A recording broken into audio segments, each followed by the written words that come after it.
বাংলাদেশে এমন ৫টি জেলা রয়েছে যেখানে প্রয়োজনের চেয়ে বেশি গাছ আছে।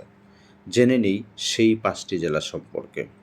প্রথমেই আছে রাঙ্গামাটি। রাঙ্গামাটির মোট আয়তন ৬,১১৬ বর্গ কিলোমিটার।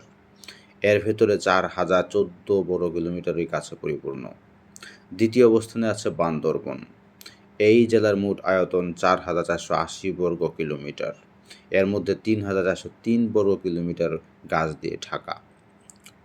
গাছগাছালিতে সমৃদ্ধ তৃতীয় জেলাটির নাম বাগেরহাট।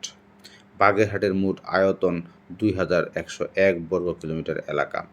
গাছে ছেয়ে আছে সুন্দরবনের কারণে বাগেরহাটে গাছের অভাব নেই। চতুর্থ অবস্থানে আছে খাগড়াছড়ি। খাগড়াছড়ি এখানকার প্রায় ২,০০০ বর্গ কিলোমিটার জায়গা জুড়ে শুধুই সবুজ বৃক্ষ, গাছে পরিপূর্ণ। পঞ্চম জেলাটি হলো খুলনা। খুলনার ১,৮০৯ বর্গ কিলোমিটার জায়গা দখল করে আছে নানান প্রজাতির গাছ। এই ছিল গাছগাছালিতে ভরা সেরা ৫টি জেলা।